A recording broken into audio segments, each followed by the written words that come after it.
Pusher.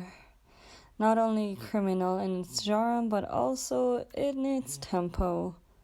Before we dive deeper into my more structured opinion of the movie, here are some quick notes I wrote while watching the movie. Keep in mind, though, this is before I knew anything about this movie. Well, that's a lie. I did watch the trailer, of which the only thing I could fathom was that this is a violent crime movie. You start watching the movie, and as time passes, the wrinkles in your forehead deepen as you think, what the hell?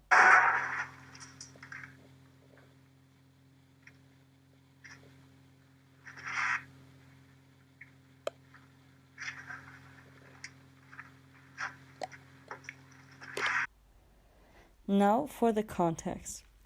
Pusher is Nicholas Winding Refn's 1996 Danish urban crime drama film co-written and directed by him.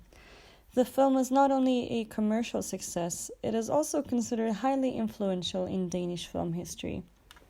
It also marked Mads Mikkelsen's film debut, who would later on become a famous and renowned Hollywood actor.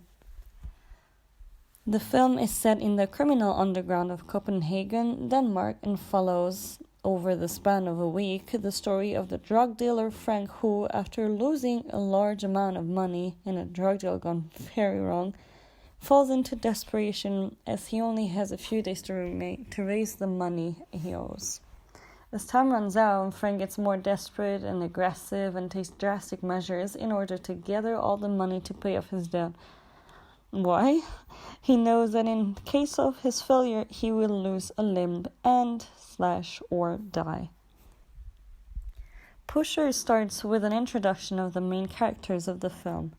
Frank, the shifty low-level drug dealer, Tony, Frank's one-track mind sidekick, whose sole purpose in life seems to be drugs and sex, Milo, the Serbian drug lord, Radovan, the muscle brain who had Radovan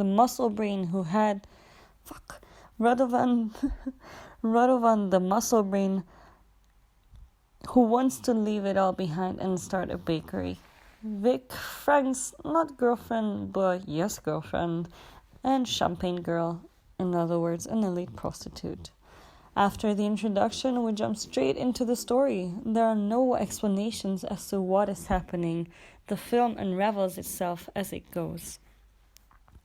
Pusher is nowhere near glamorous. Rather, it is a raw, gritty and dark, both metaphorically and literally dark, film that reflects the 90s aesthetics in the camera work, the quality, as well as the cinematography. It is far from the action-packed, stylized, fast and easy Hollywood crime dramas that we are used to. Nothing about this movie is aesthetic or aestheticized. By the end of the movie, I felt like 1 week has passed in real life as well. But credit where credit is due, the cast did an amazing job at bringing to life drug dealers who negotiate and try to worm out of tricky situations with their 3 brain cells. You should not get into Pusher, though, expecting illuminating conversations. The dialogue is not really the point of the movie.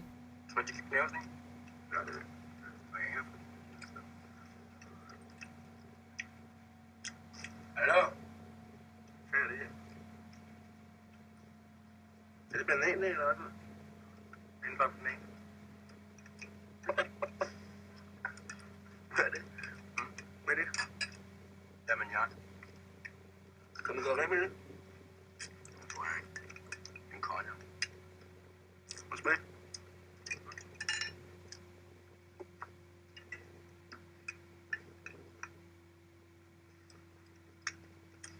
Det smager godt, hva'? Ja, hold da. Hvis det er ikke dine fissefinger nede i min jakke. Det smager sgu da ikke. Jeg kan sætte ikke mine fingre ned i din øl, hvis jeg skal smage din øl. Vil du smage? Det er ikke det, jeg siger. Jeg siger bare, du skal stikke dine fissefinger ned i min jakke. Skal jeg bede menu, eller skal jeg smage, hvad du fik i går? Nu skal du smage, hvad jeg fik.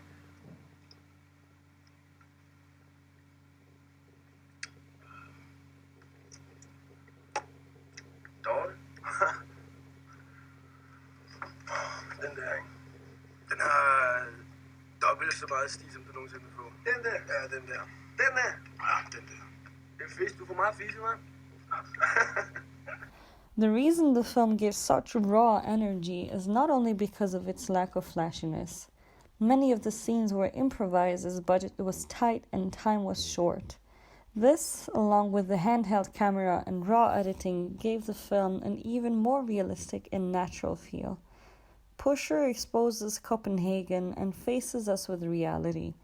Beneath the shiny, shimmering, splendid surface are the drug dealings and violent crimes that happen right under our noses and in our backyards. Although the film feels excruciatingly slow at times, it somehow manages to keep your attention and the tension high. It offers no sympathy for the characters, just portrays them in an objective manner as they are.